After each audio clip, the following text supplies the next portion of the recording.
So Visual Force page. So let me open this. So in the previous class, I think what we did is we just simply went on writing the standard controller. Just overview. For a standard controller, we don't write any separate controllers Apex classes. Only for extension controller, we write these Apex classes. If it is simply a standard controller, so we don't have written this. Only mention the object name is itself enough, and then I can simply write there the claim is object name dot name. Claim is object name dot the field names. All the AP names you would mention and simply call command button called save or delete. So this is the standard approach we have, where we need not write any specific methods for or specific classes for to do this activity. So page block and other activities are is meant for to design the the layout and how it should appear. So let's say if I do a preview here, so you get a patient name and you get a claim name here, and you got a save button here. Now what is this? So this claim number, that is what you're seeing there, and this is a patient name what you're seeing there. Since you give an input field, so Apex colon input field, so they understand. Okay, this is the original data type of the in object what you created. For example, if you go to object manager in that claim, if you just go how the fields are been created, the same way it appears. For example, this is the lookup field, so that's the reason it loaded as a lookup here, and this is the name is a text field, so that's the reason they appeared as a text field here. And you have buttons all the save, that is all we have written our custom buttons. However you write a button, doesn't matter, so we are trying to override the save method. So if I don't give any extension also, this save and delete all this works, but you are not controlling anything. It is work as it is, like how our Salesforce method works. When you go to here claim, you click on a new claim and then you start working, right? So that's how it is, like creating new record. So now why I written extension controller, if you see, extension controllers are helping out, right? Let's open this developer console.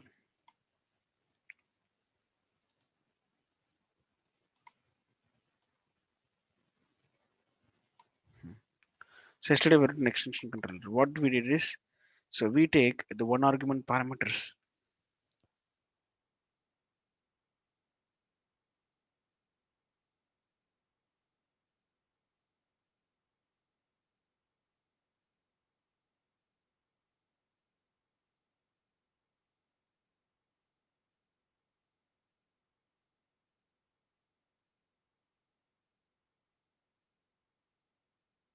Sorry guys, I lost it. So we take this one argument parameters called controller. So what this controllers will have is whatever the form that you're entering here. So the entire information should be there in apex pages.controller, apex pages.front controller. So this will hold the value and their reference is controller. So this would have a method called as get record. That means whatever you have inserted here and it holds the current context inside the get record. So now we know we need to typecast them or we need to confirm them these you are belong to claim record only. So we are making sure whatever the record which is flowing in is a claim object. Then I am also assigning to a claim records. So my feature here is to check if the name is hello and you're not equal to null, why are you giving hello here? So please enter a different value. So that is what the control that we're doing it. See, we can't go and control a save method of some classes here. If I just go to home and then I find some case or whatever, so I'm trying to modify this, you think.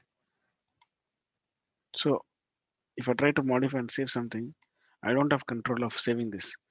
Saving this in the sense, whatever it is required field has been already populated, so the case has got saved. So it didn't throw me an error. So to control the save operations, we are trying to write the extension controller where I'm trying to override the save features. Save as an existing method of a Salesforce. How if you create an object, you have buttons. How you have button the same way. We are trying to override these actions. So edit, delete, all this you have. We are trying to override these actions in extension controller. Otherwise, if you write a standard controller, the same to same it works. We don't have any control over them, but you can utilize them as we have utilized. Just give it the name, field, and then method names. That is more than enough. Okay, look at this extension control when written. So you have been specified a same method. That means you're absolutely overriding the same method of whatever the Salesforce out of box given to you, and now you are controlling them. If you give a clean name, so if I found this value, I'll throw an error. Else, I'll try to insert the record and redirect to the record which is inserted. So that is the claim record.id wherever I want to insert. So I'm returning the reference context.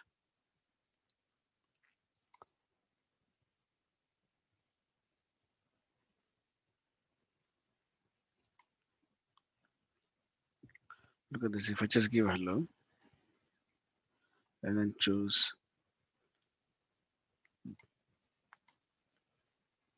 see, it says please enter different value. Why? Because so that is a control that we have written in the program. Hello, if you give and not null, and then throw in the please enter the different value. So till now, this is what we have seen in the yesterday's class, and so same thing. This is all standard controller, standard extension controller we have dealt with. So if you want to write a custom logic, so I don't want it to have any same methods of this existing guy, or I don't want this option at all. If you think, then you can go with different approach. So completely we'll be writing a new approach. I mean, you have to write your own same method. You have to call your own what is your reference context, but there will be nothing much difference. What we're doing here is we're trying to use the same method directly, whatever sales was given to us. And in terms of extensions, we are trying to control them, saying that we're trying to override them. But look at this now, we're going to write a new page where we don't care about what we're doing here.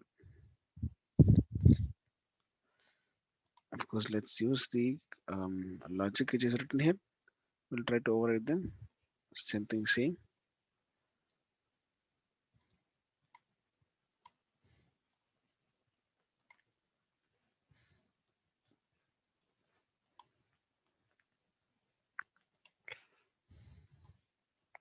Custom clean.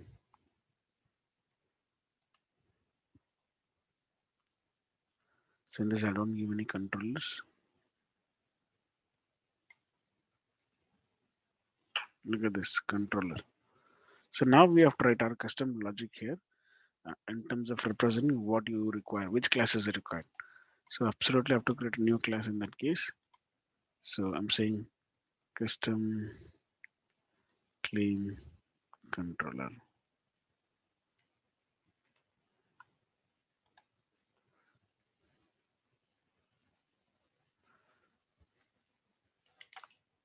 So this is the class name we have, and now we have to deal with an object whichever is we're getting into. So we write public clean underscore C.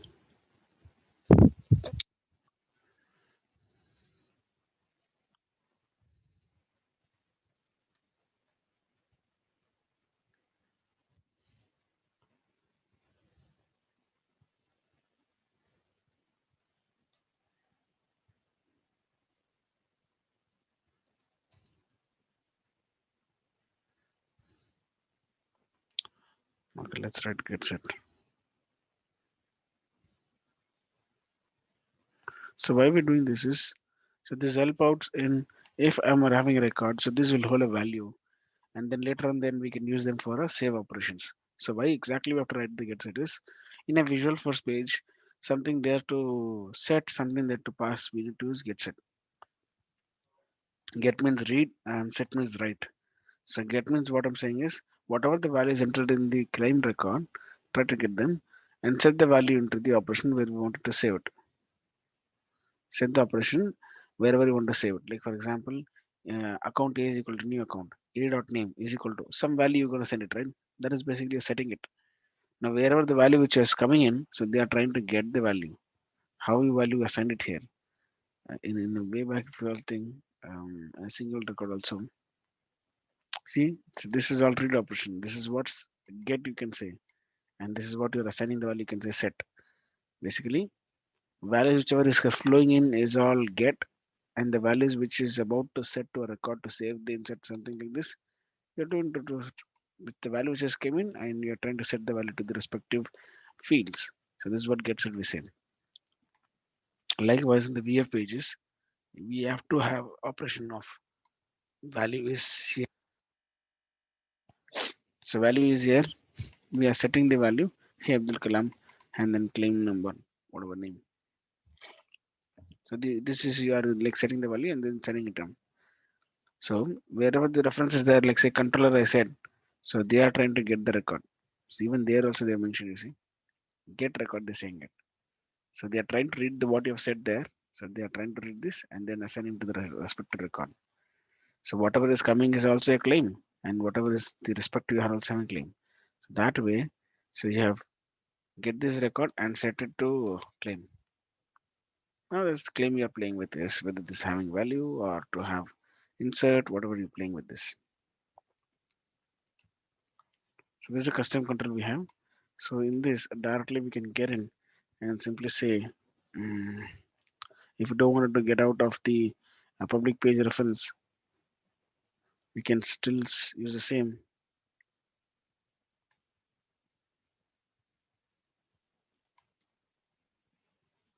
So you don't want to restrict anything, still you can keep it. So claim.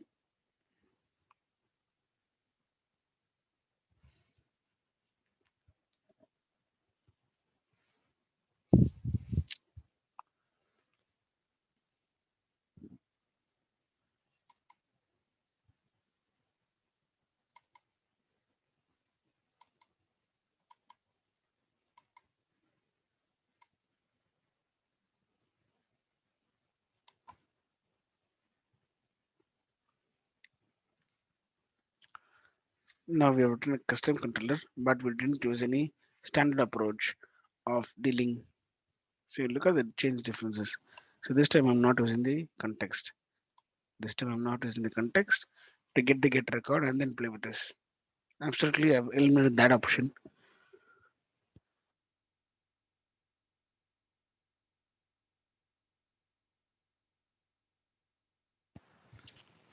Now by doing this, we are trying to write the custom controller. Let's see how it works.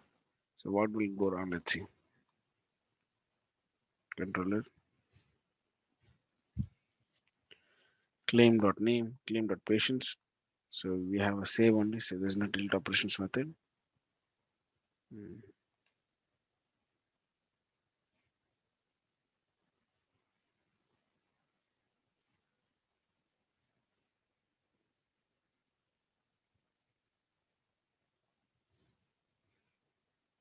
That's what it says.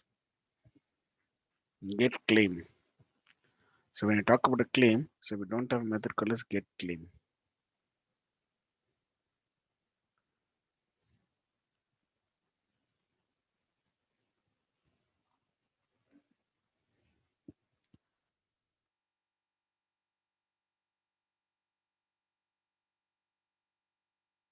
So one second, guys.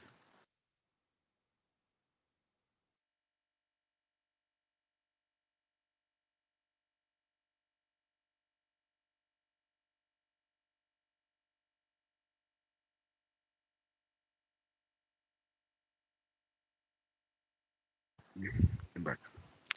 So what is the error here? We have create apex method with get claim. So you have a method called save record, but the method called as get claim record we have, but we don't have get claim. So as if the same. So if we follow what they're trying to say, let's see.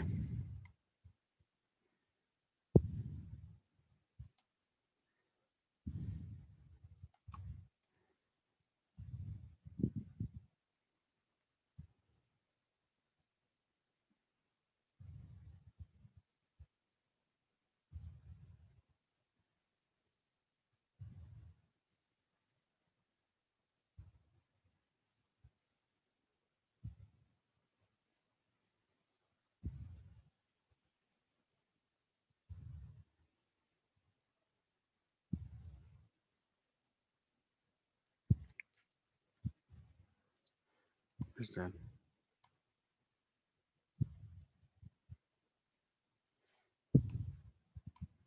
Oh my god, the page went off.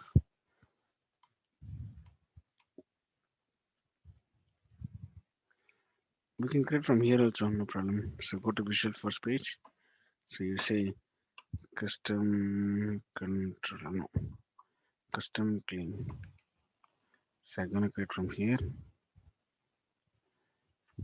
and the controller name.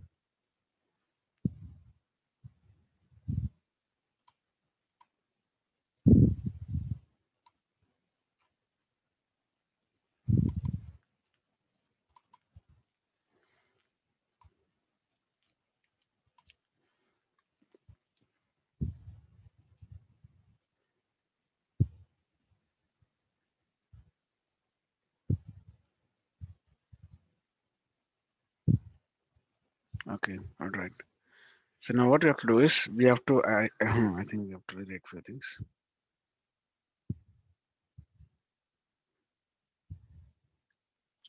Like from here, what to take in. So public claim gets it. Agreed. And then this is the controller we have. So in this controller only, we have to instantiate something. So it is saying that I cannot identify what you're trying to do there. Public, the constructor, this way you define. Public, name of the class is a constructor, open and close. And here you try to instantiate a new references. For example, at the very beginning, so we need to know that the constructor is holding in the new memory of this record. So now,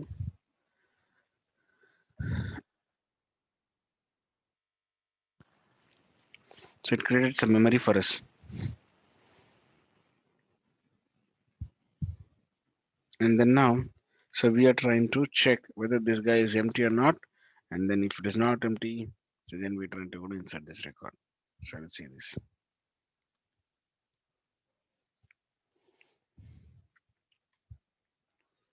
In the claim EF page, what we have.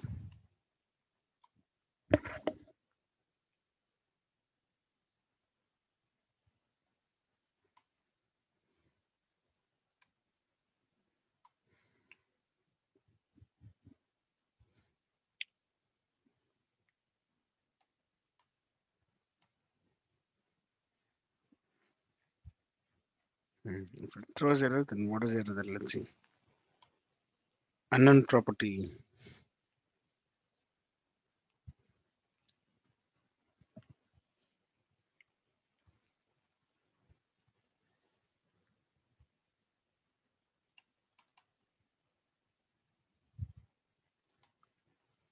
Oh, sorry for that. So this is the field that you're given there. Sorry for that. There should be claim record dot name, claimed patients. Yeah. So why? Because so you are giving context of these variables. It should go sit here to this object and accordingly claim dot record will have all the memories of it. Because so we are not writing the custom object there, right? So whatever the reference that you are giving, only that reference should be referenced here. Unless in old controller, what we have is simply claim record, claim this way, and whatever the record we got it, then we converting them to do and this some activity we did it. In this VF page, if you see, so it is absolutely running the claim standard controller. So their name, their patient is was a valid scenario. Whatever this entire information we are sending it to a controller. So to a controller, it has been sent everything, and that record we have typecasted and converted back to a claim record. Getting? Here in our case, so we are just defining the variable, and this variable, whatever the claim object, that we have to reference in the like say name, patients, and so on. So in the VF page in the console also we have a preview scene, so you can click on preview.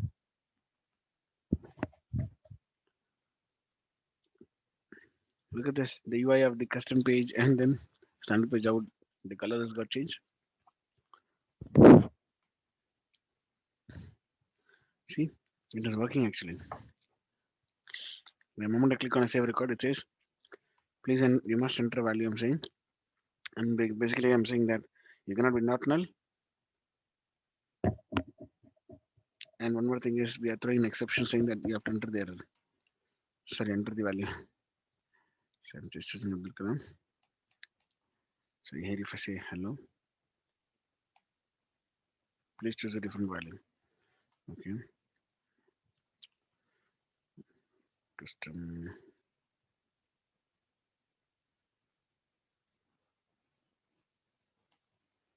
So the moment I save a record, it just goes to custom claim 001. Is any questions?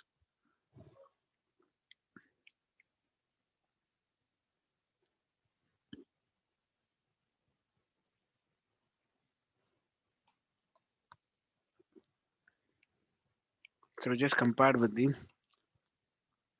extension control what we had. So we are not using this anymore. Instead, we are using simple constructor to instantiate the memory. Always I said right, any new record you are trying to insert, you need to instantiate your memory. So with the constructor, we're doing it. Why constructor? At the loading of a class only, we are instantiating memory, and later on, these guys, we are trying to input a value like this.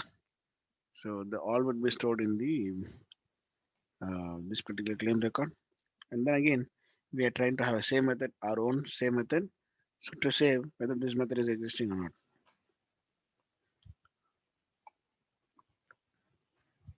If your value is not null and name, then we try to insert the record or else we throw an error.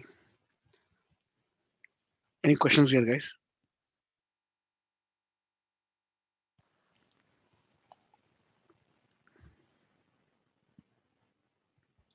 Hello, anyone there?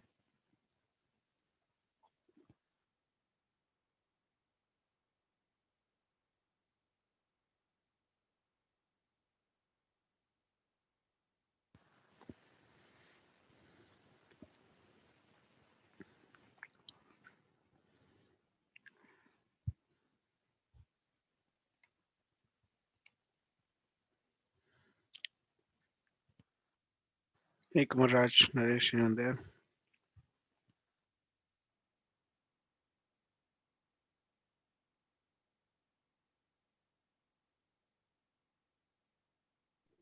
Yes, I don't have any question. Okay, fine. Now, what I want to do is I wanted to make a simple integration call and do a list of records to display in the Visual Force page. It could be in the VF page, it could be LWC component, whatever. But I simply wanted to get a make a call and then get the list of records. Um, so what should I do is um,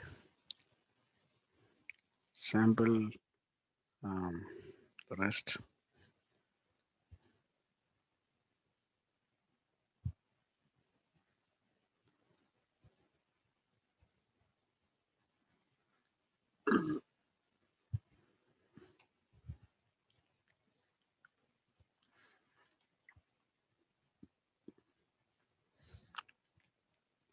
So let's see some any sample cases we have so we can hit them and then check it out.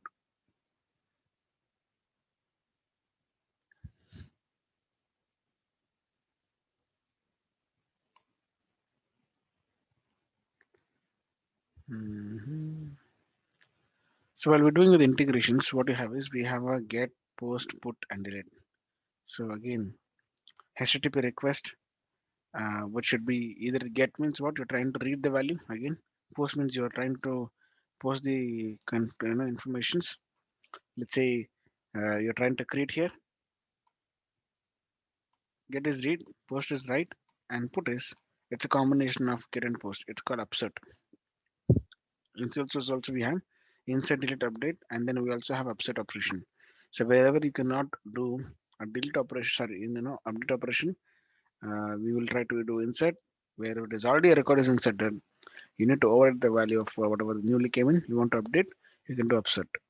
So upsert is a combination of both upsert, update, and insert. It chooses wisely. If you have an ID, it tries to update. If you don't have an ID, it tries to insert.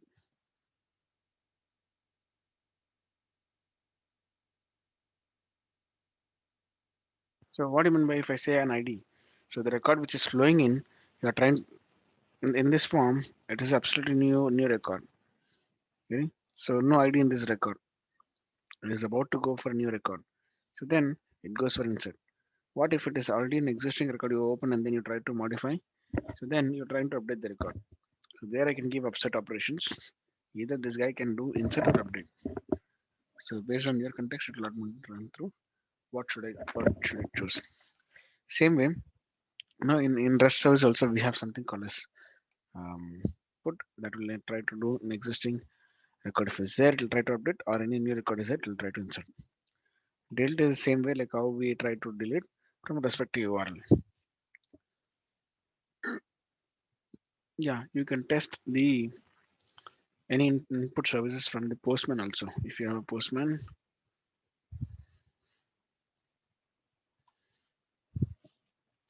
ideally what will happen is in the postman is you are trying to hit a service and you're trying to get the results. Um, so someone has given IP JSON test. Mm, let's do a trial of this.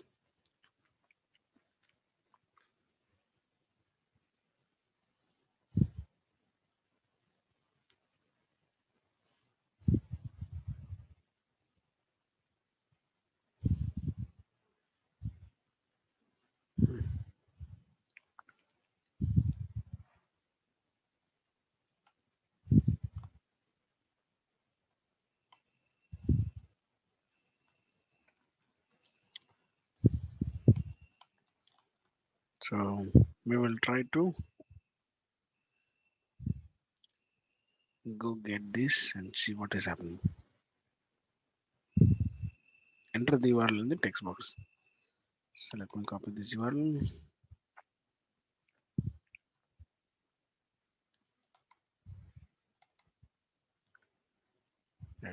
So I've done a couple of services like this. Go eating it. This is all a project scenario where you just sometimes you can pass a query here also. Select ID comma name from case where ID is equal to this, else you can do send it. So by using a query and then you can send it. So this is layer 7. They say there's a tool called layer 7. You can do it. However, so this endpoint we have, and then we pass the query, and then you can say like this the query is where ID is equal to this ID you dynamically populate. So basically they're sending as a queue and they're sending the variable like this. And if they try to hit it, they will get the response. Some they have to send authorization token to generate and then they send the params like this.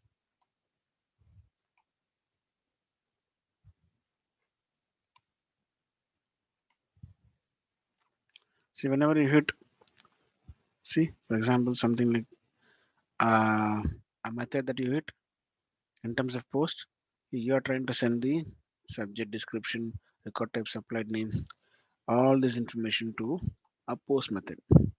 So where it tries to send and then it gives a response saying that successfully sent or not. For example, this is it doesn't have an authorized code. Let's say if I send this, either it says me unauthorized,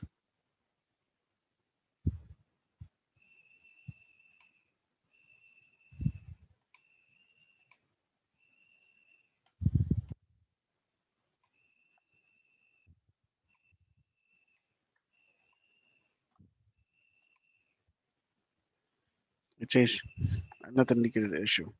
Because this is sometime back which I worked on a project. So they are saying that okay, go hit this service. Along with this is JSON format we have.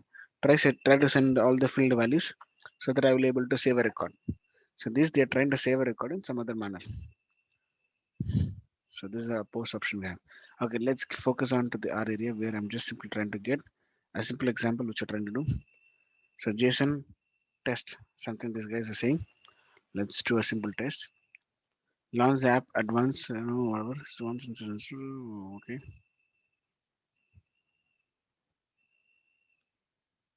So in this, no authentication is required. I'm saying params also we're not showing anything, and headers, body, nothing is in. Let's try to hit this. What happens?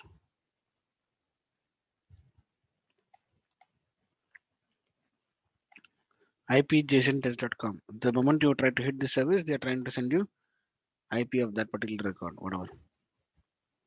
So this is JSON they're sending it. You just try to hit it, so this is just sending it. So this is also service we can write it. To get a service, this is endpoint URL, and what is the response we got? This is the IP that we got it. Now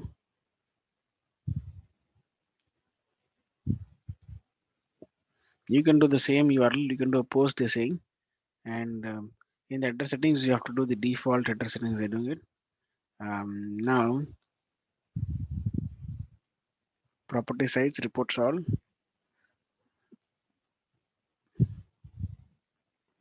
What they're trying to set it.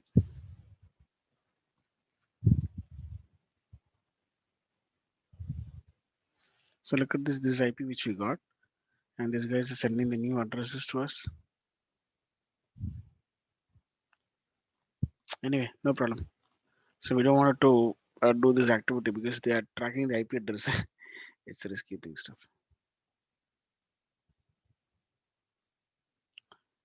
So they give materials, but they have some other issues. Okay, so let's simply go and develop the REST service for a post.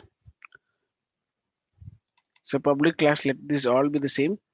So what I'm trying to do is I'm gonna display a method. Um, if you just go hit same the services, so I would say before loading the page only if you want to have it.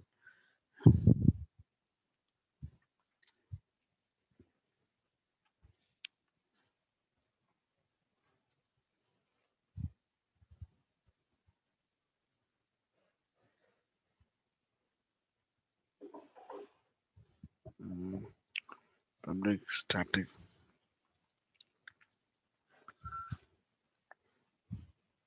Public static string get IP is the method name which I'm gonna write it now. Get IP. Calling this method. So what happens is, so it tries to fetch the results, like how we're doing it. So for this, what we have to do is, so we have some services, REST services we have. So let's try to write them.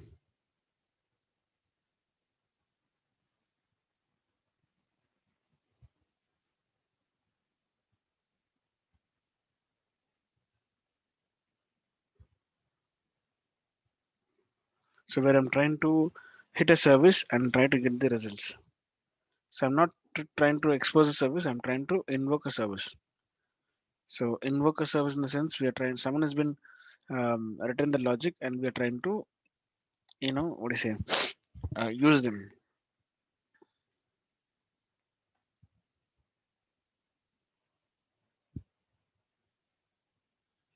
So how do we do it? So we need to call an HTTP request method. So in order to store the value. So how do I store the value? How do I make a REST callouts? So if you just go to Trailhead's, Apex REST service, you will get the options. So we try to use one of the options of a get method. What we are trying to do is a get method. So first for this is you need to have HTTP method. HTTP is the one which you always will try to send the request. HTTP something like a variable where we are assigning it, and we say is equal to new HTTP. So why we are important this object, I'll say you. And then HTTP request is also an object we have. HTTP request. HTTP request, response, all these are the interfaces you can call. So request is equal to new.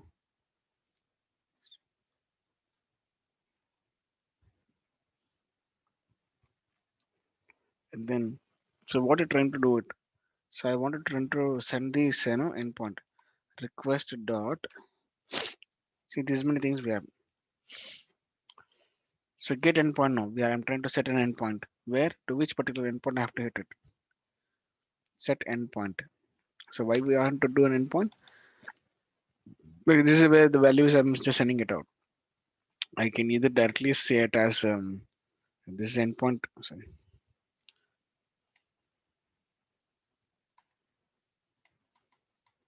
So this is via Postman. We have hit the service and we got the results, right? The same way, I will try to get the get value hitting via through program and then getting the IP of the same. You can do this way also, or assign it to a string called end point val is equal to as a string. You can assign here also, and you can get them. Anything is possible. That is which you wanted, or you can put them into a custom labels. So generally in real-time scenarios, they put into custom label. Custom label. If we just go to here to settings,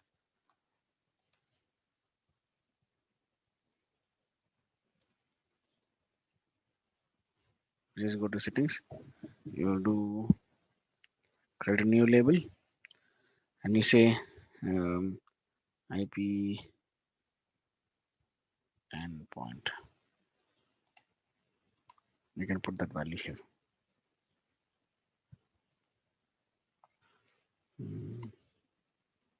Is that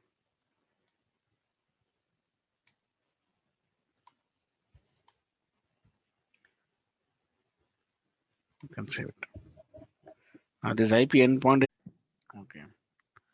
So share my screen, and then look at this. Yes. This is a custom label which I'm trying to get it. So I would not use it this way. So rather I can just go use the string same way I'm just trying to do it, but not hard coding the value. People will say that don't hard code the value. So then we may try to use this way.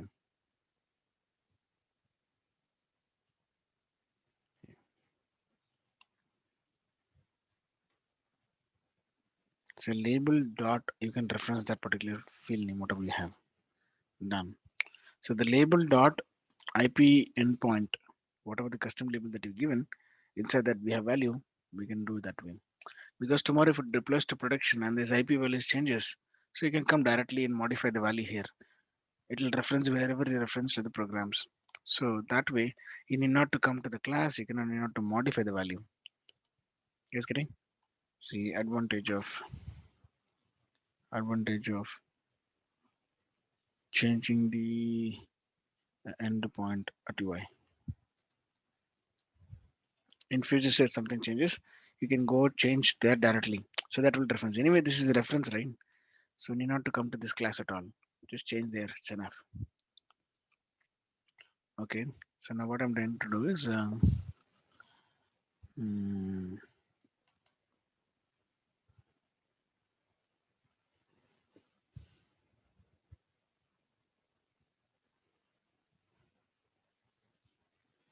so I'm gonna make a head to call out and then request that small endpoint. So now okay. So now what next we want to do is we have to send this request. So we are setting the endpoint, and you know one more thing.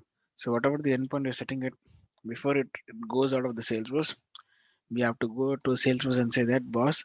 So this is the authentic website which we are sending from here. So from there, from a Salesforce, we have remote site settings. Any IP is going out of the Salesforce to connect someone, so we have to give their IP here.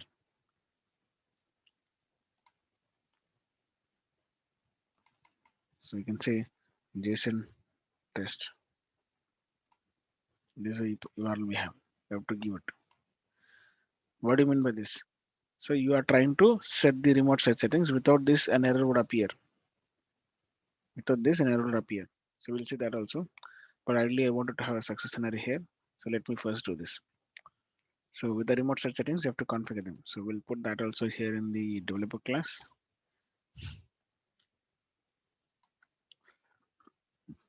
So whatever the custom points you're getting it, remote site set details, set the endpoint in remote site. Set the endpoint, I'm saying. Set the endpoint URL. That means go copy of this endpoint, whatever, and put into remote site settings. All right. So all we have is we have set the endpoint. We have put into a label called custom labels. We have just got here, and then what you have to do is we have to set request here. Now, how do I do is response. So firstly, HTTP request we have. If it has a response, we get how to do it. HTTP, same response as an interface we have.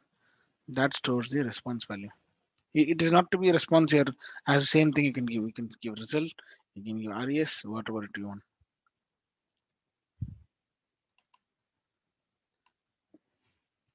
So in this case, what I'm going to do is, do we want to instantiate a complete new object, or else we want to simply hold the placeholders? That is also fine.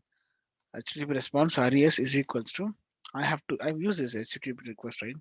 Using this variable, I'm trying to send the, using this variable, I'm trying to send the request. The return of them is HTTP response. So I'm making the request. What is the request we have? REQ request we have. You can have this request ABC. I'm just putting request ABC is because it's a custom variable that we define. It should not always have a request is the only keyword we have. Getting request ABC is a variable we have. We have set the endpoint and we are targeting the um, to send this request via through HTTP only. You can send the request. Whatever your request is received, it that it should be held in response. And this response we are trying to print it out. We can print them system dot debug saying that response. You can print them and say response dot get body will tell us what we received.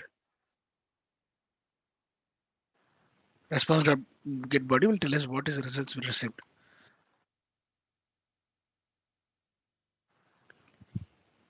Now the response whatever we received, we can check. Hey, your response results. If response dot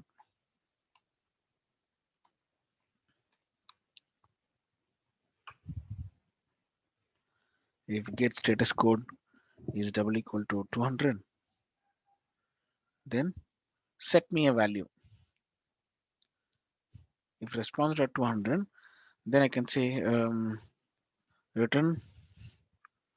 Let me put string result IP. So this is what I want to send it. This is result IP. I wanted to send it because I'm saying static string here RESP return RESP.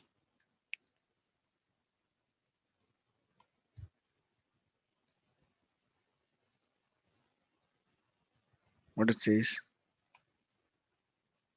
missing return statement. Of course, it is an if. What if it is else? So in else we have to return null. What I'm saying is if status code is only 200, then I'm sending you as um, original value, or else I'm sending null value. So that way, in this method, whenever we call, I would get some value out of it. So we're making a request. This should send it. Oh my God, one thing we missed out. What is that missed out is request endpoint we have set. Which method you're calling? Is it a post or get or what are you calling? So that is not mentioned here. Okay, let's see in the error. What if something goes wrong? Where you call this error? I would say public so some string you are defining saying display IP is the method which I've written. Get and whatever it is. Get set. Why? Because using this variable only you're defining the display get set. So I'm gonna call a method called as this way. Get IP. If I call, you're gonna return a value expected. Is getting? So get IP is the method which calls integration. Whatever you're returning it, what is your returning? Result response IP you're returning it. So that response IP would be coming and sitting in display IP here. And this display IP I'm trying to display in the where's the claim custom claim. Yeah. So I would try to display the before the page is loading at the top I will have it apex colon output some text and this I'm gonna give it there. So in VF when you want to display a variable, so you have to display this. Perfect. So now, so I'm trying to check in the logs.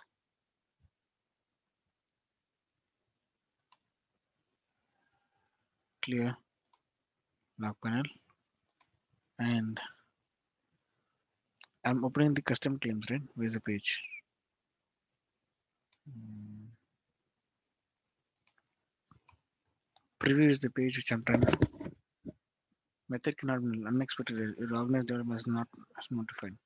What is it? Unexpected error we getting it.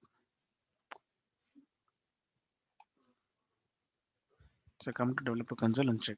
Method cannot be null.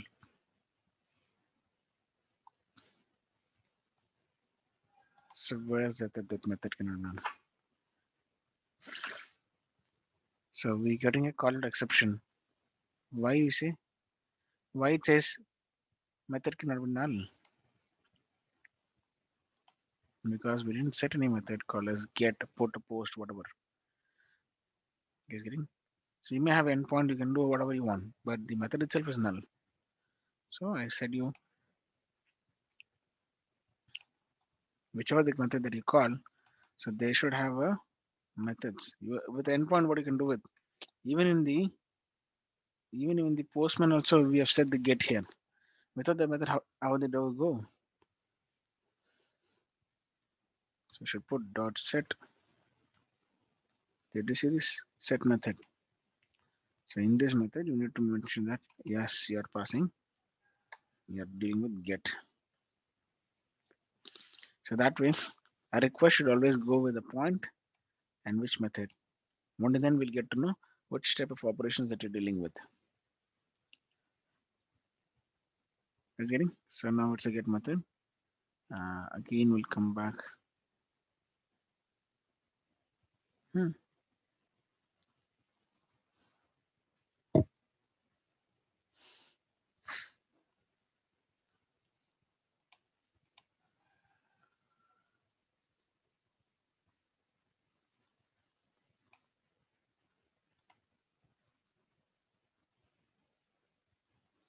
Now the value which is getting is returning something, but why you are not displaying? So let me just check them. Hmm.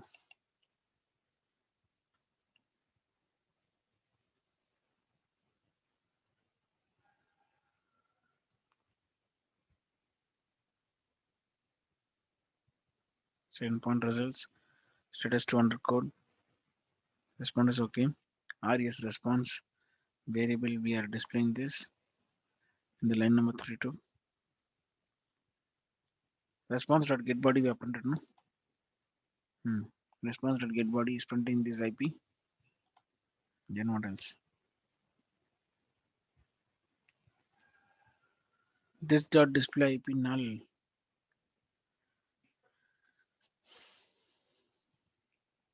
Hmm.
So display IP value has not been set yet. Where display IP, you're calling get IP. So let me try to print the value here. Firstly, mm, system.debug.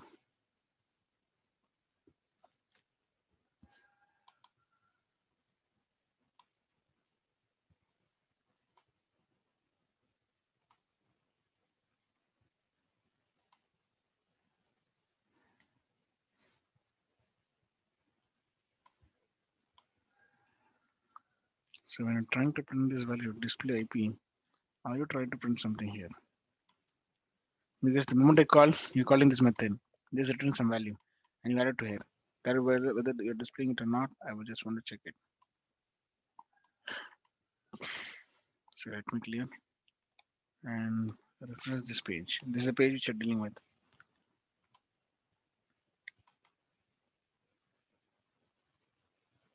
So we click on debug. It says get IP is null.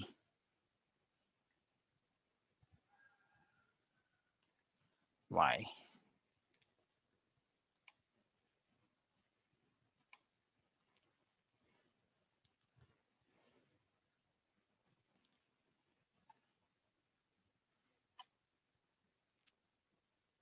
Okay, we don't check anything there as status code, which is simply return response.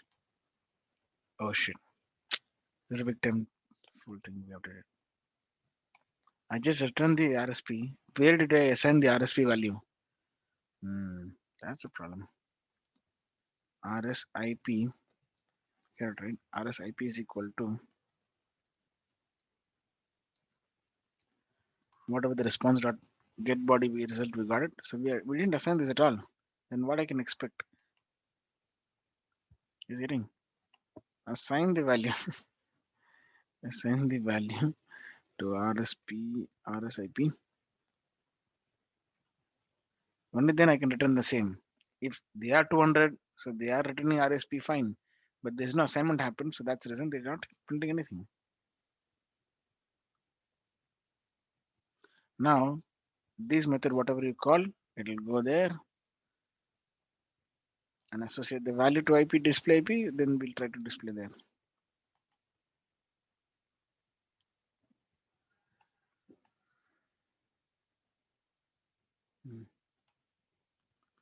Fine. Look at this IP.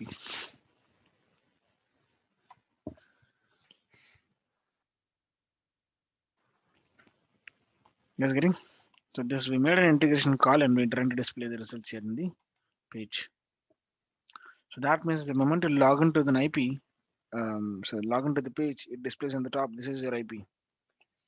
How to do is we try to write an integration method, which is basically get, and for that method, which is simply pass the endpoint, whatever the results and response we got, we try to display or add it and gain the value to display an IP like this.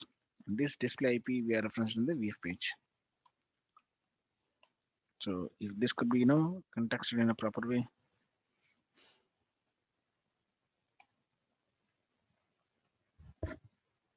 Open text. If you still wanted to print somewhere in the page block title, also could have done. In the title, simply you could have mentioned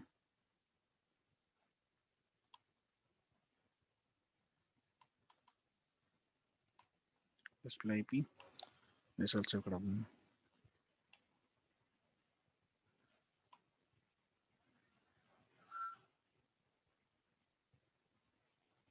This is. So that's a page block on the top, and then you have the IP here. That's all wish. Claim details and your IP.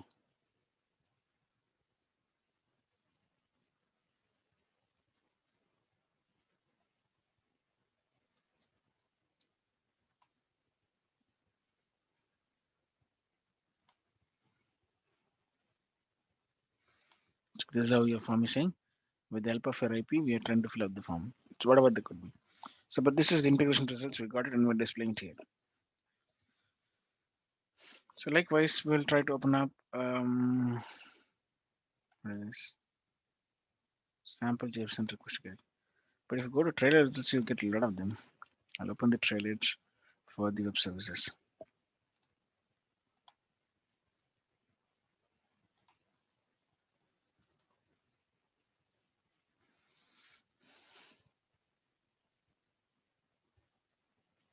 You have to come to the Apex integration service. I think you have to go all through them.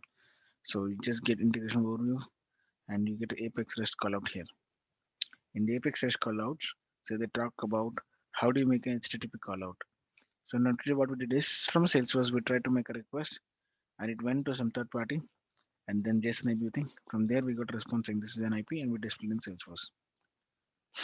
So part of this we have a couple of methods called get, post, delete, put. Already said get is a read which we try to return. Post something that is try to create a new record which is trying to create at the server. Delete is something that record is deleting at the server side. Put is it's trying to do create or trying to update the request which you made. Basically it's like an upsert.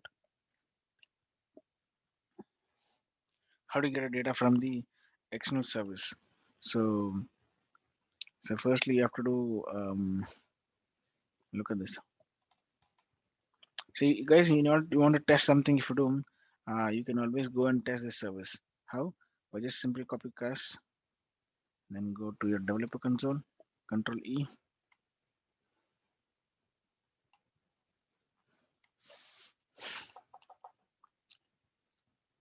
just to paste it and go try to execute the same.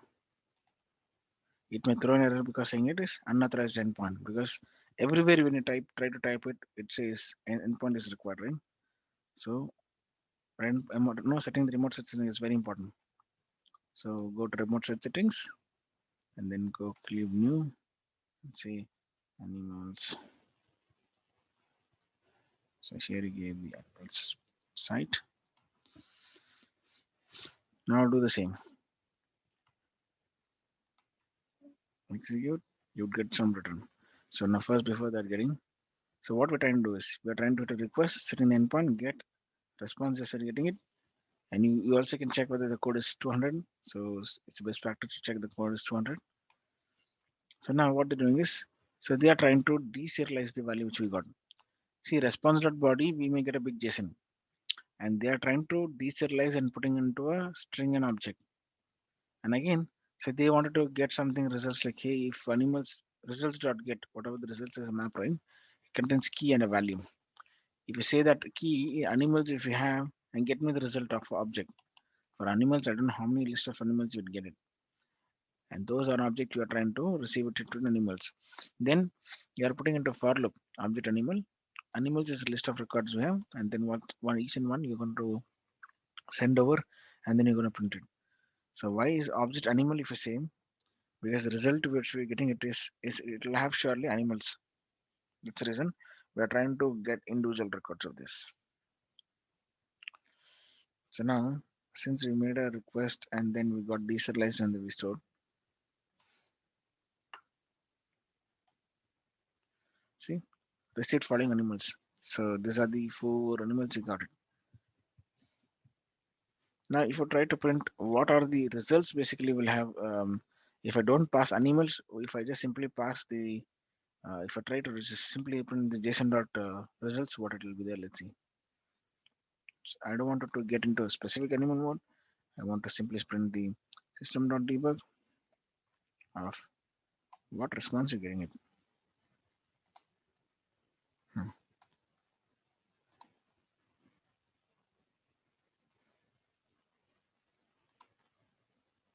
So by this way, I'll get to know what response. I'm sorry.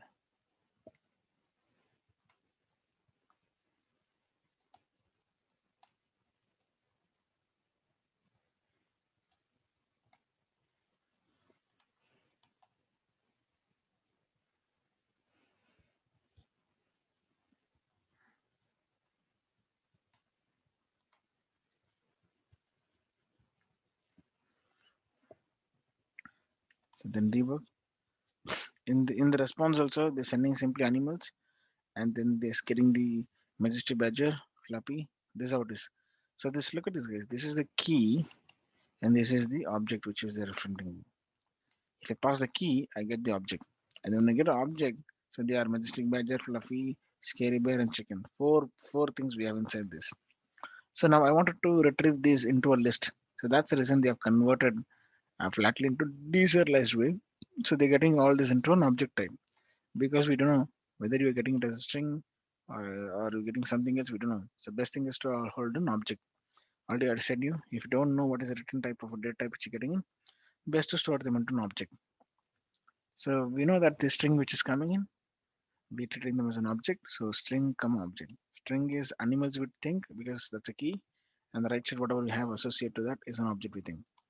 Of course, this is see the square braces when you have, they are in list you think.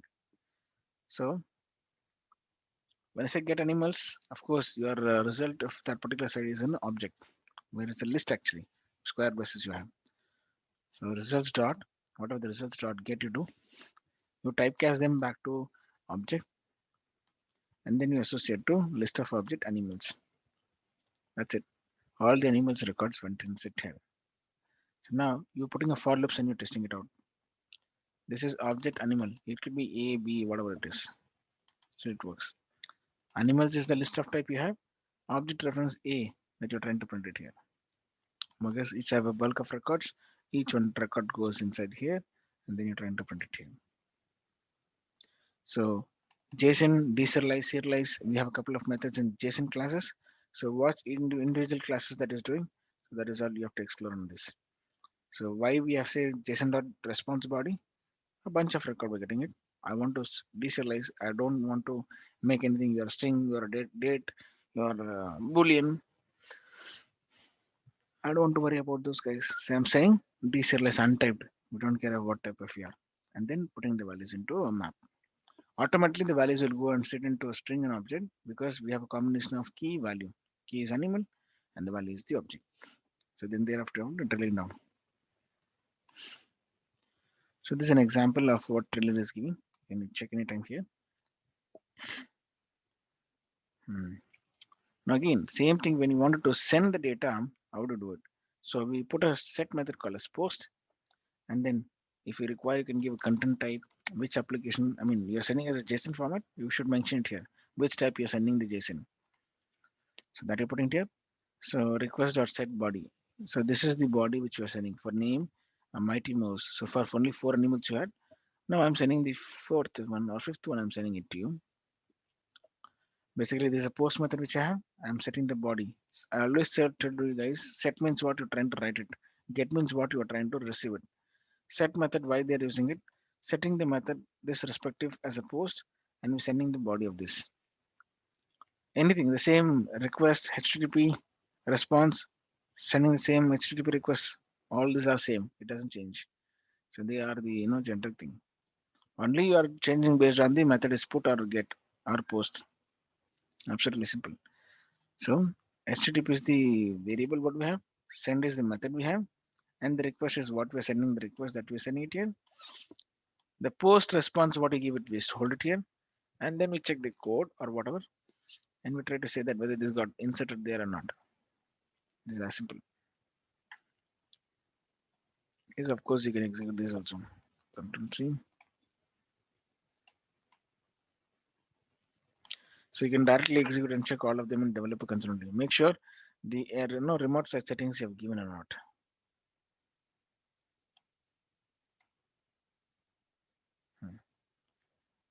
So it will send a request and it says now along with the badger, fluffy bunny, scary bear, chicken, and mighty mouse is the new recently one which we hit. So what it says is post content everything you sent in the response code. What you're getting is after you add the mighty mouse. So what is the response you're getting it? That response we're printing it. So it is now mighty mouse. So of course you can again do the same stuff. The results whatever you got, you can again get the same thing at the response level. Hmm? Response.get body, what you're trying to do is same you can do deserialize and you can get the each and individual items of the animals.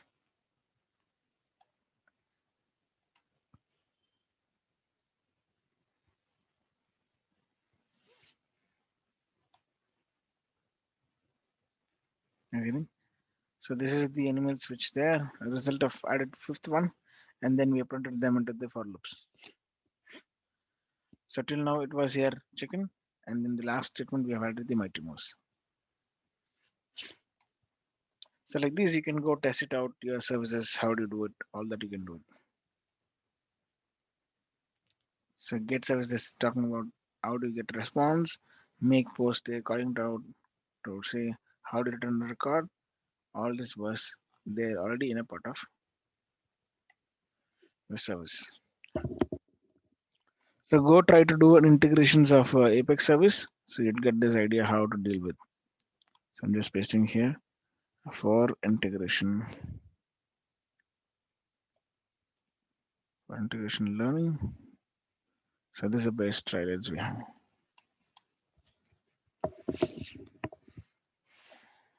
Hmm. So any questions, guys here?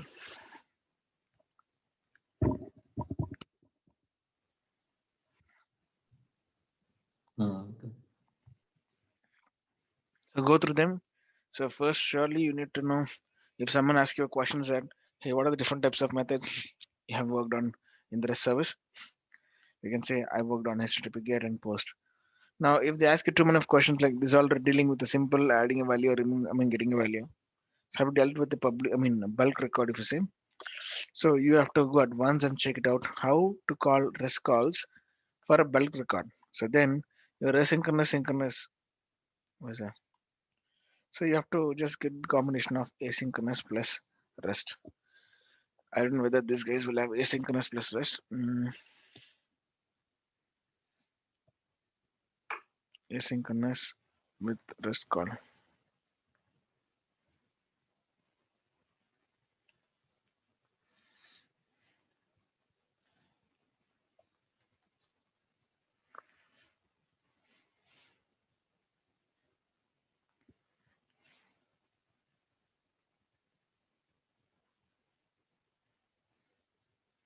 Or what is 2 minutes of technical,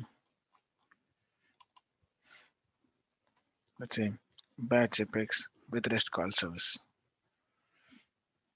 Using batch Apex, how do you call REST services? Making callouts using, see, this is a good example. How for a 12 MB huge files, how to deal with.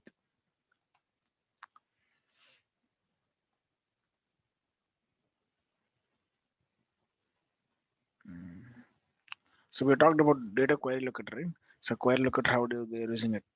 So get query locator. I told you on the day we will pass a string. The string could be the fields that you're trying to query here. So let id command name from field, whatever that is. They're trying to do it, and you're trying to execute the values whatever you want.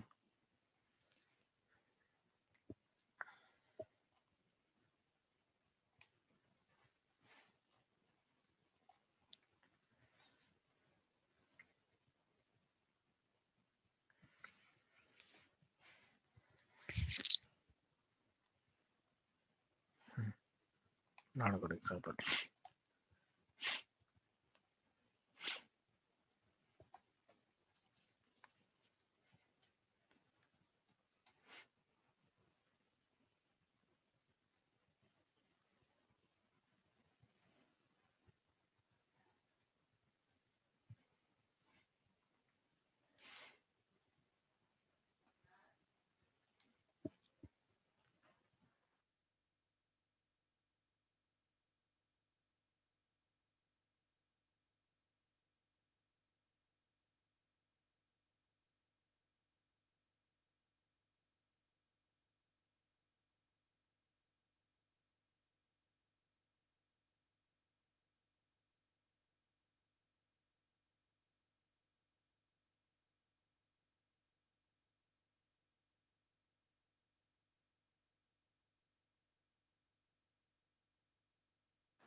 Just look at this. There's a batch class with web service caller. They're saying it's very important. We will try to deal with the real-time systems. So this will be helpful to you. So you have to make database dot allow callouts. You have to do it. At the last, if you see here, someone database dot allow callouts. Only then you do your batch apex can do allow callouts methods. Only then they can do integration service to you. Basically, that is what I'm saying through. Um, Sometimes if you have a username and a password to connect to the endpoint systems, so you may give a username and a password, and then how do you authorize the systems? That is important in terms of if you're trying to connect to a third party. So if they have a valid um, authentication should be provided. So then this is the base we have. If not, otherwise we have setting the endpoint, setting the method, set the body. Three things very important. You need to set the body if you're sending the post method because you're trying to insert something. So what is the body which is goes? Post method is the trying to write something, and your endpointer is important. And if you're sending the content type, which is like setting the body in JSON type, then you have to mention you are sending the JSON type of an application. Or if it simply says text, application slash text. So the majority of people would send by JSON, so application slash JSON. So header authorization header which we sent. Why? Because username password all goes in headers only. So these are sending a request that helps and post your request, response we get, and then we get into response we assign it. So why we have to put into the batch everything? Look at this. If we're trying to send one or more records, let's say they're trying to do select name, account number from account, where whatever the type it is, so you get bulk of records. They are trying to do get database.get query locator. They're sending the circle query. Let's say this is 100. This account is getting 100 records. 100 records came to the scope. Now we have 100 records in the list. For each list, you are trying to send a request. What is that? You make an integration call out in a for loop. So first record of the account which is went in, it makes a call out, it hits the service. Second, it makes a call out, it hits the service. If the your third party systems accepts the list, so then you can send 100 in one go to this particular list. If not, you have to send each and every record like this only. Is getting set method. If you wanted to send by one record, this is the way. If you think, okay, you have to send it into for loop. If the third party guys who let's say SAP or someone has built as the system, you are hitting their endpoint and they are having a method called post. If they accept, entire account as 100 list is in one go. So then we don't write this in the for loop. This would be outside the for loop, but we send the simple list. But in this case, they're trying to insert one by one record. So let's say what tomorrow if it is you're getting 20,000 records here. Okay, you can get it. 20,000 records gets in the scope. Of course, it is a batch class. Every batch would run 200, 200. So 200 call first for this method, and the next another batch will run, and 200 will run on second, and likewise, it will all run by chunk by chunk. So batch apex is meant for a chunk of chunk. We'll make it and then we send it. So only they have start method. So they have execute method and they have finish method. Finish method is for the last operations, whichever any emails you want to send, you use it. Or when you want to connect from one batch to another batch, you use it. But unless execute this method is the only one which can run up to this with this batch class approach, you can run for the same options 50 million records. 50 million records you can do the options. Where they get query locator can deal with those many records. But you have to spread the size of the batch. 200 to 2000 you can specify. If you don't specify anything as a default size takes 200. But if you specify 2000, it goes as 2000. But inside the for loop, if you try to hit 2000, you have to hit 2000 times this service. For each batch, you have to hit 2000 times the service. So in that case, you can ask to those endpoint guys, boss, why you're taking one record? Take as a bunch. We get to you, and then you try starting taking collection as a list, and then insert at URL as a collection. If they have written such service, it's good enough, or else it's not possible. So this way you can deal with one or more what do you say, a bulkified mode of handling this service. That's how an interview question they would ask you. Bulkified mode of transferring, or basically dealing with.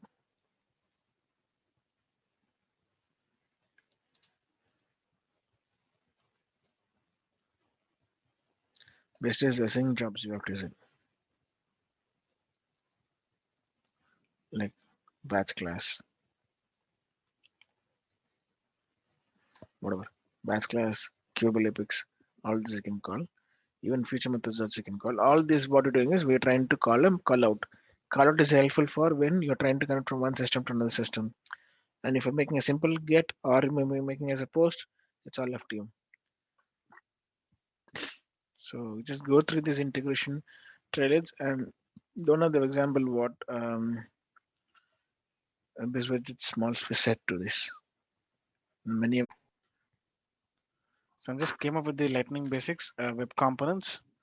Um, if you are an Aura developer, what you have to do. If you are just starting with the quick components of LWC, what you have to do. How to send the data. All this we have options here. So what I want to do is I just wanted to see Lightning components basics. If you see, so create a Lightning web components. They have to just check and see how components will deploy it. All that we'll see today. So this is just like though it's not part of the syllabus, but simply we'll try to create a component and deploy. And how do we add to the layout? If I give that idea to you guys, you can anytime you can go just quickly jump in and then start learning on yourself. Anyway, this you also can implement, but still, just starting at the play, it will be helpful to you. So all they're talking about, you have VS Code, you have all these components, recipe, SLAs, lockers, all this is implemented. They're asking you. So let's just get start. So this is about the discovering the Lightning components. Let me create a Lightning web component here.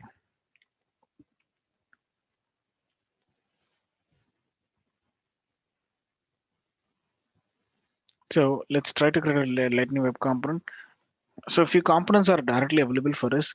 You not to go just quickly jump in, no, check in the library and then um, do execute and check it right away. For example, Lightning Explorer, Lightning component library, we get it. That's I think.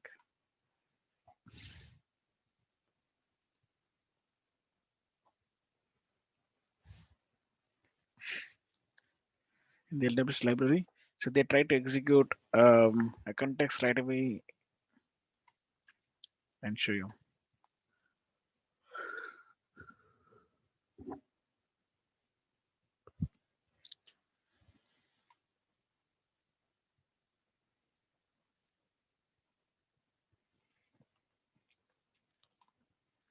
So this is instantly fine, no problem. So guys, you have what do you say? Our org setup is ready, right, for you guys? I mean, any issue Yeah. with your VS Code? We never tried anything after that. Okay. So then come to the LWC, whatever you see here. So right click on the LWC and then you can click on the create new lightning component. So you can click on the new lightning component.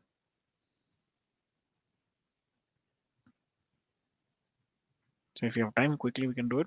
So just let's copy from the URL and then try to paste in something and then save it. And so the moment we try to deploy, so we have to go somewhere in the lightning page and we have to use them and add to the layout. So that's how we do it. So first let's try to create a new component.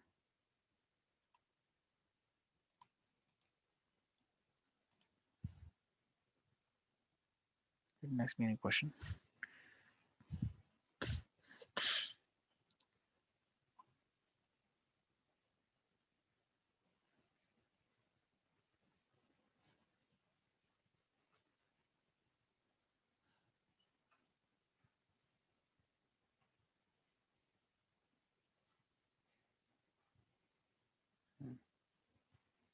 So now it is asking a question. Go click, create lightning component.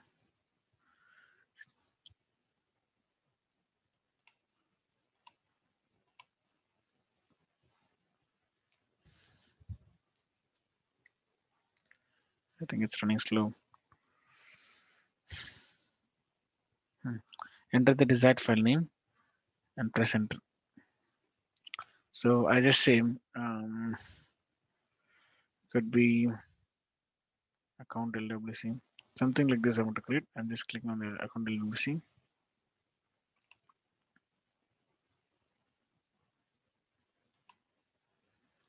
because currently you can't create any LWC component outside the VS Code.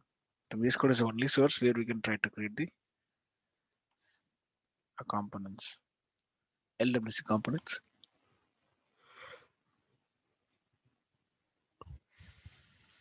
So LWC library.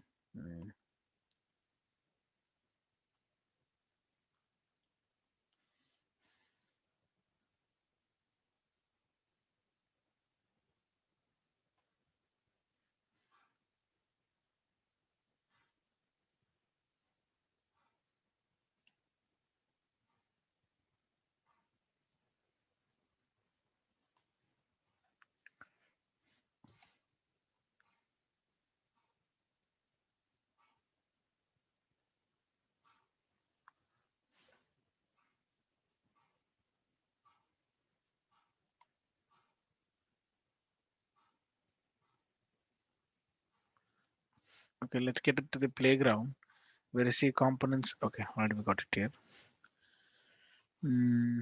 So we say lightning. We say these are the options that we have in LWC. A couple of them we have. How do we see the input field, output text? So all that they have on VF page. What we saw, it also has here. So a couple of them.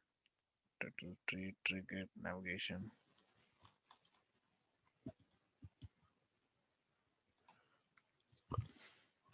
So record form. Look at this.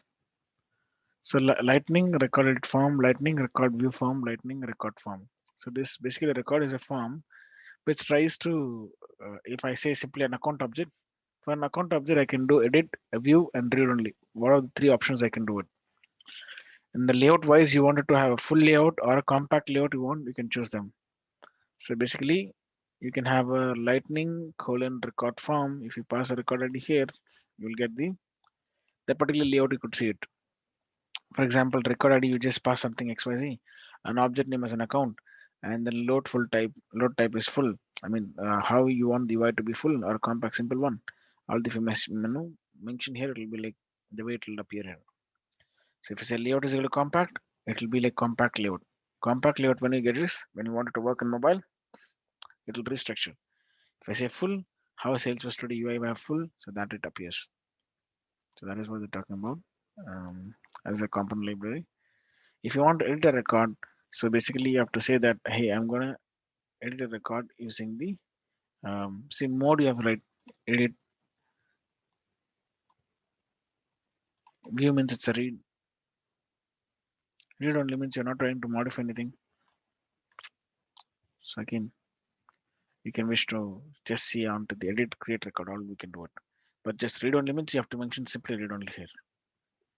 So this is how it was happening in the Aura. So you have written Aura colon component. In the Lightning, we have say LWC, we say Lightning colon component, the name of whatever it is. In the Apex Visual Force page, you say Apex colon the page name, whatever you say. Is getting Apex colon something that starts, it's a VF page. Lightning colon something that starts LWC. Aura colon component something, right? It's Aura component. So here also you have to specify the ID, record ID, object name, fields, columns, mode. On submit, what you have to do? Okay, on submit again, you call in this method. This method has some. Okay, all they take three inputs. Component event helper. So component will hold all the fields what you're trying to talk about here. Event is something that you wanted to fire on a trigger of something you want to do. You can call event helper. If this method is having too many of logic, how in triggers we send it to a separate method called helper or helper class. Again, you're trying to send them to helper to minimize your handler classes or handler logic, and you're splitting them into helpers. That's how it is helps. Helper is basically to trying to help you out. So this is how the Aura components would be. So you have to pass attribute name and then post record is created. You say on success. So this is how you can get into it. Most of the Aura we are not focusing on today. I'm just giving an example how Aura would look like. But our today's this focus is on LWC. So just simply say how a record an editing form we will see. I'm saying view as LWC component in terms of how do we get to see an LWC component. So what I want to do is let me get into a playground and check for recorded form what to do with.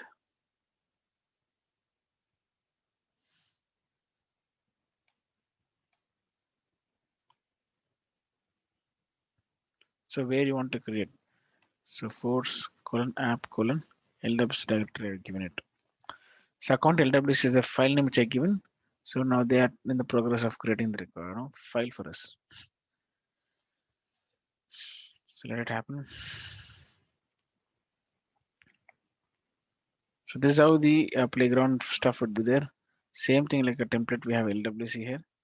So this is what we're going to copy there, and in the right side you are getting the review. So the moment you try to create any LWC component, so you would be getting here CSS, HTML, and JS. All these three would be there.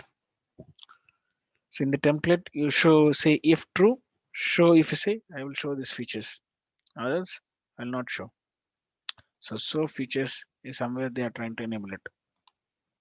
See show features is equal to true. Show features when is equal to true on based on some condition. Look at this. So the moment if I say if true of show is equal to, then you display the thing. Of course, in the Apex JS file, you're setting it as a track true, and then you do it. So track is a variable like you try to assign a value, it tries to assign a value to it. For example, so somewhere in the program we did it here. So display is equal to IP get IP. It's a big term call you are doing an integration service and you're getting the value here. Plus display IP is the value which we are assigned with. The same way, a track is also whatever the latest value I assigned to it, I would get and display there. If a display IP has a latest value, it will display in the UI. The same way track is also the same way. If you're having the latest value, it will try to display there. The latest value is true, so I'm displaying there. Welcome to Lightning components, the latest value at a track, so we're displaying there.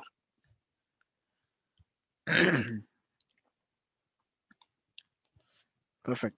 So LWC account LWC is the one which I want the file. We got three files, so that's an XML file. Fine. HTML will always have a templates. JS file will have the import lightning class and then from lightning element from LWC, and then we have default classes. So where account LWC is the recent class name we've created, which extends the lightning element. So this is all we want to write here logic. So prior to that, in HTML, what we wanted to give it as a UI. If I say a simple recorded form, so we'll have a recorded form, we'll copy paste and check how it works. So basically what I'm trying to do is you go to your VS Code, go to your LWC, right click, and then create lightning component. Give the component name where you want to save under the LWC folders you want to save. Done. Now the component has been getting to you. Write something and try to deploy it, and then get them and display in the UI. Just a minute.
Sorry, I got gone.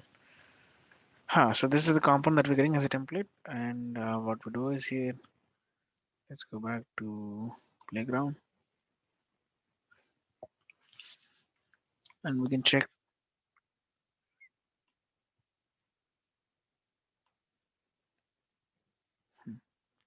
So AMP extends lightning element, name, category, price, whatever they're saying it here. Um, what is the context here? I look into the HTML file. Hmm. So this guy is just trying to preview this as an output. Like on name, Electra X4, sweet bike, and then price. So this is how they can bring it up as a product. They're saying it out.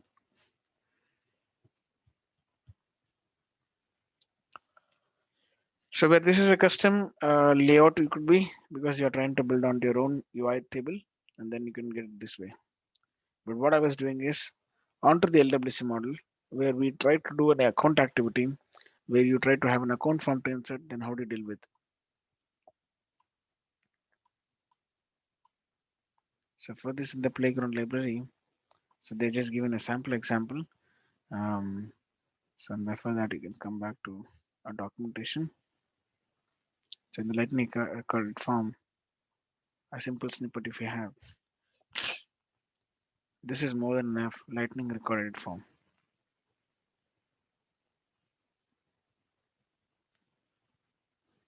Hmm. Lightning record form record ID, object name, and then you have to mention this all these cases what you're doing here.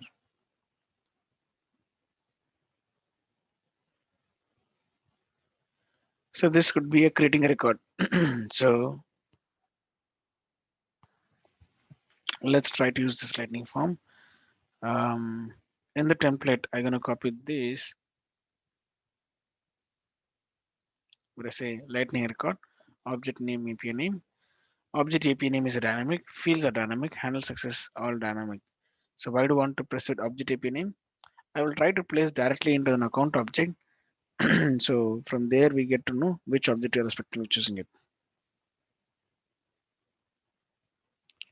And then in the JS file, I would copy show toast from these. This all will copy. Let's see.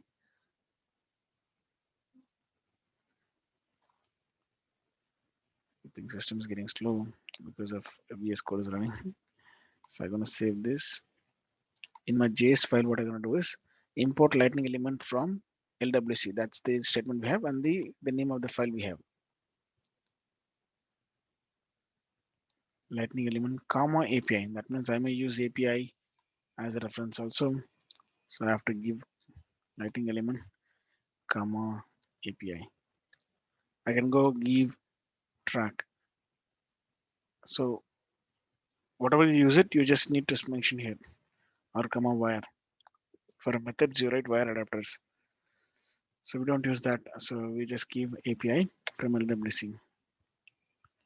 And then why you want toast message? You want to say success message, right? So the moment a record is inserted, you want to fire saying a green button on top it appears. So that success, we say toast message. Then we need to import the name field, revenue field, industry field. In account object, we have all these three fields called name, revenue, industry, site, website, phone, email address, all that you can get as a individually as a fields.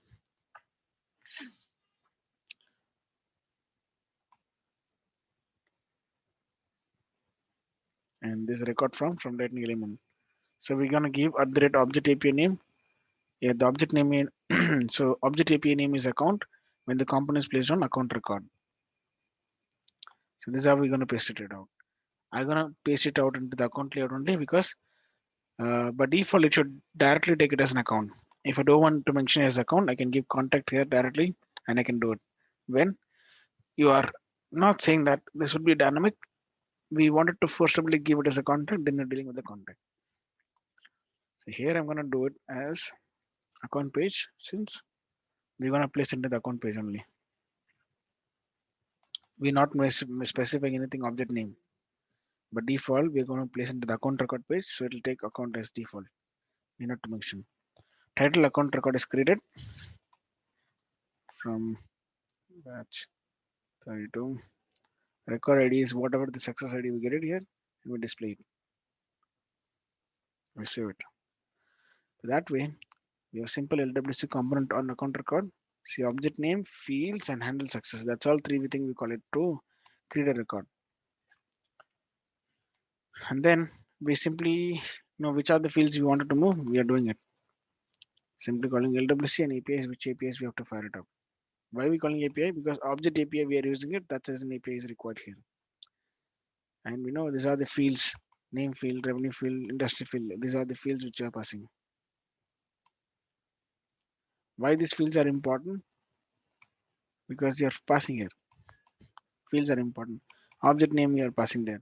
Handle success, you are saying the success message. Handle success, you return a method. Look at this. Handle success, you're calling this method. This is a custom method. On success, you call this method. So for the method, we have handle success even. So we are showing that even message on this area. Okay. So let's deploy to this to our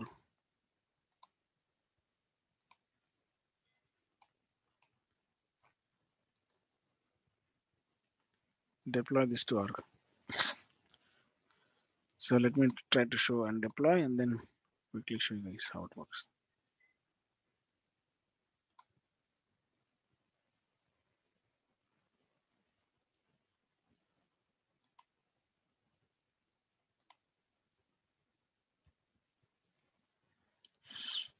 Only in the VS Code you can start copying and deploying the code, and then by the moment you do it, you come here, just go to any test account, go to Bow, edit the page. To this page only we'll try to add.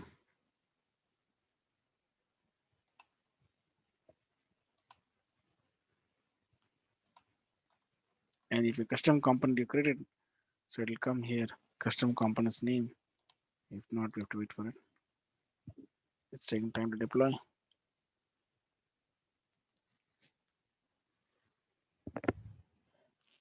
Mm, Failed for some reason.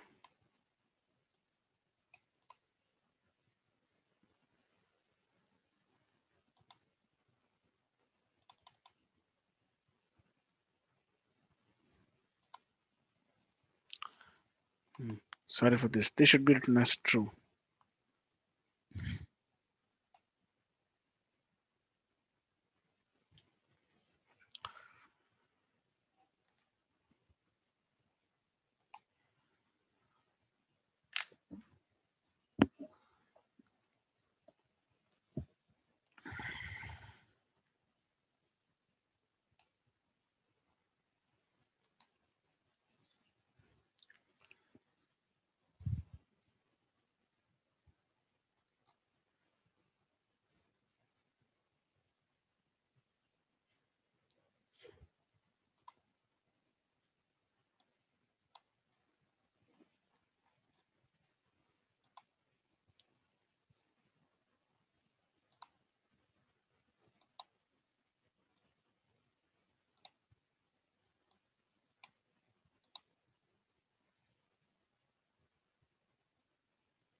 No base file markup. What is this?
This is very important.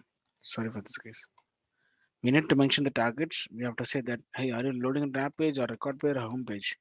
If you mention this, only then you can say that where you're targeting for. So we say simply which version, what type of you are into. We didn't say what type of targets you are exposed to. That's our mistake.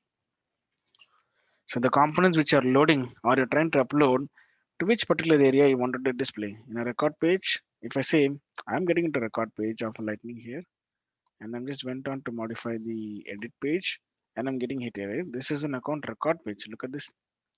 This is an account record page. Tomorrow you wanted to go to home page, you go to home page and edit the page. And you wanted to display into the app page, you can go to the app page and you do it. So like that, we have to specify which type of a page where I want to display you. Very, very important. So without this, if you try to simply deploy, it is no hidden tail of it. So where you want to deploy, it doesn't know. So it's very important.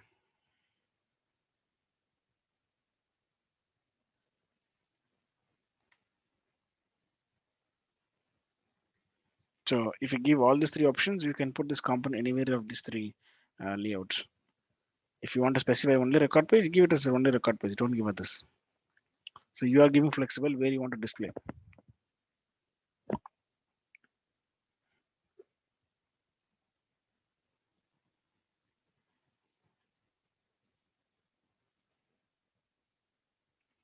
Still it is getting failed. Now what?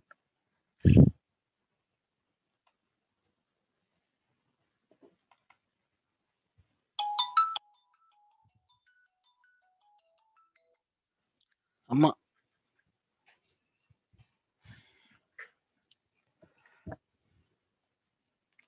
What is this? 58 true. All we have. No base file.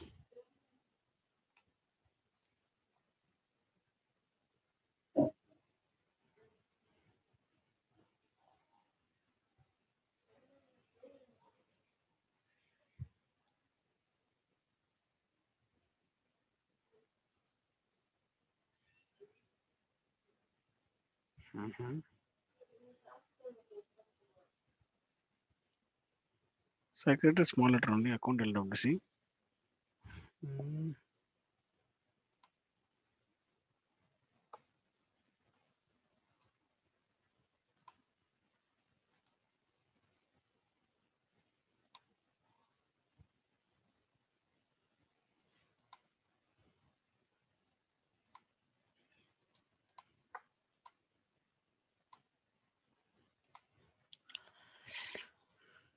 What is this simple thing is making issue?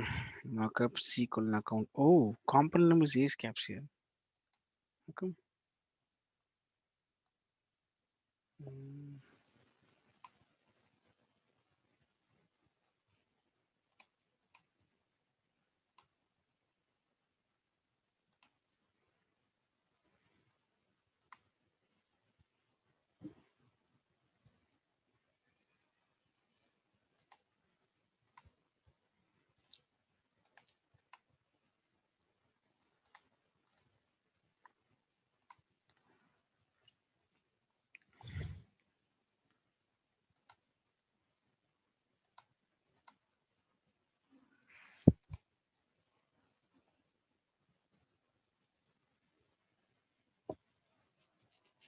If this display is fail, so then I will not give account.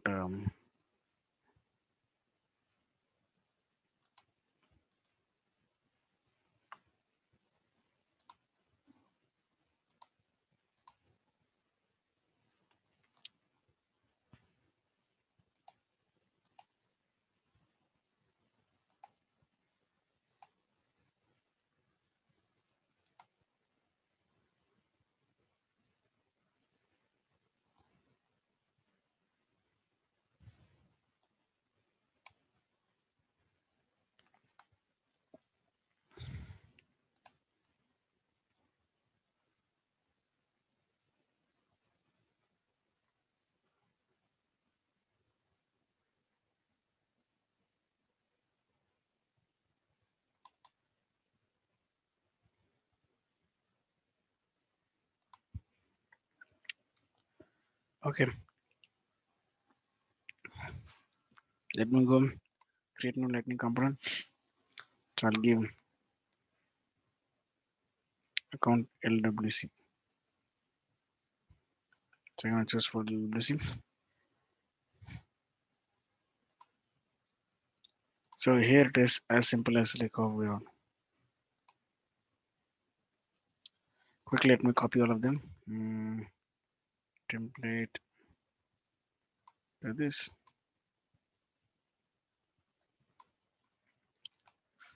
Save.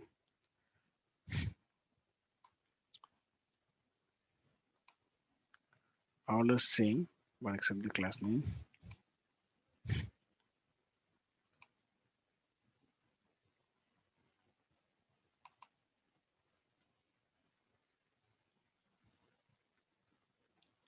Account LWC. Okay. You have given AS caps again. This class name it's fine. They're saying the component name which starts with A, that should be smaller. So let me try because that's how it was. If I do the controls at C, how do automatically create the same. And Apex is case insensitive, right? So whatever you like, Ah, it's working about this. this is JS file. So if it is an Apex class, we would have not worried. So JS files are crazy. Yeah. So I'm just saving this, and then in the JS meta file,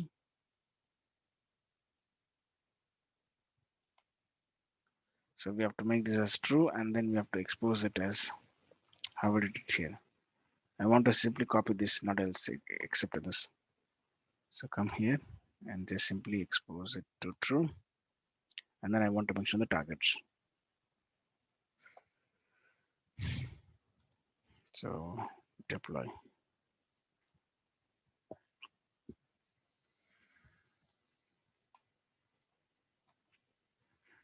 If that is the issue, then it's a very silly and a crazy thing. Go create the name component as starts with camel case notation. However, they converted, but why this is still the winner? Crazy.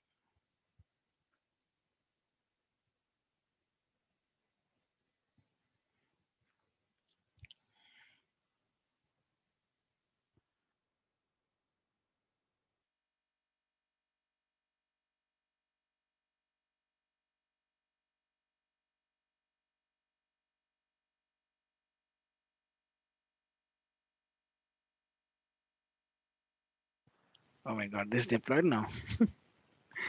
The same thing we did. Only while creating in the very beginning, what mistake I made is to give it as a caps. So give it as a small, it will work fine. So now let's go to our component page, go to the account, and then you edit it, right? Just click on the refresh. So any components that would have arrived, so it should come onto the left side. Um, so account LWC, we got it. And this we're gonna drag and drop anywhere you wanted it. So I want to drag and drop at the top. So your form page all would come here. Just simply save this. So let me take it activate.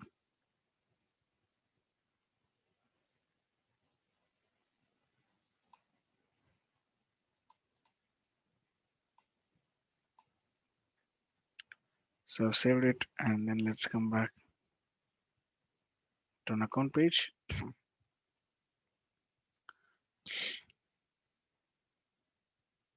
You see there's a form here, account name, account revenue, and then industry. However, if you see new account you want to create, the same thing would be there. So account name, this on industry, right? So industry, look at this. So they also have a type of pick list.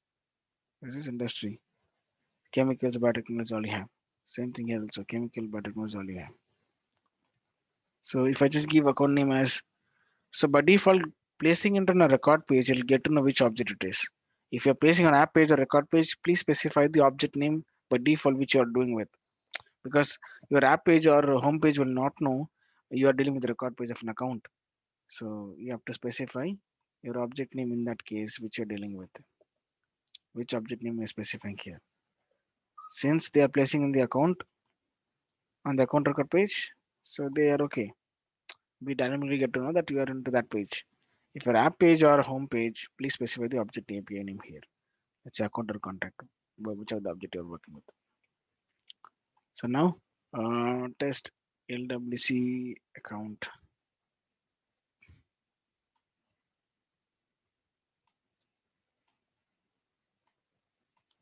Annual revenue, some amount, industry construction, save it. So the moment you save a record, it should show me a twist saying account record created from batch 32 and the record ID. You getting? So that's how we have given the template, right? For the JS file. So the moment you get success, title is this and the record ID is this and success. Handle success is the method. This is how we write a method in the JS file. Look at this lightning recorded form. So like this, just if you override the lightning recorded form what it is, it will tell you what type it is, what is allows, and what it does. All it says an example. This is how simple LWC component you create and then you place it to right pages. So tomorrow, if you want to have some integration call out, so again the same way what we did for a VF page, you do a call out and then show the display here. Is getting? So VF page, we try to hit IP, we try to show it in a custom controller. Now the same way, even LWC can have a callouts. LWC callouts.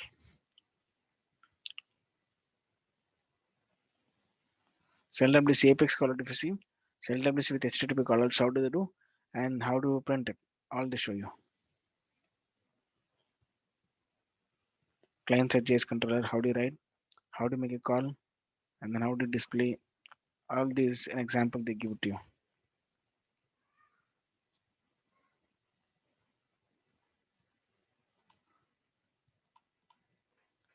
LWC and callout. So these are the entry questions majority would be. That's the reason I'm just placing this. So just try learning with this. You will get to know, guys. Fine. So maximum, how do you write a component? How do you make a callout? How do you show one record? How do you show list of records? How can you edit record? How can you delete a record? So this is all absolutely they all ask you in the interviews. Any questions? Is any questions you have? Oh, do we have any other topics to cover? No, done. Okay. So we have completed the integrations. We have completed the custom controllers. We have completed the LWC, LWC outer write and then deploy. So how to create a component, all that we've seen. So it's your guys have to go practice it on your own and then explore on this stuff. Okay. So if you have any questions in future state, you can ask to me. You can drop me a DM. I will reply back to you guys. Sure. No? Okay. Thank you all. It was a nice session Okay. to having you guys. Thank you, Kumar. Thank you, Yeah. Raj. Thanks. Yeah, thanks, Raj. Yeah. Thanks for the training. Yeah. Thank you all, man. Thank you so much. Thanks.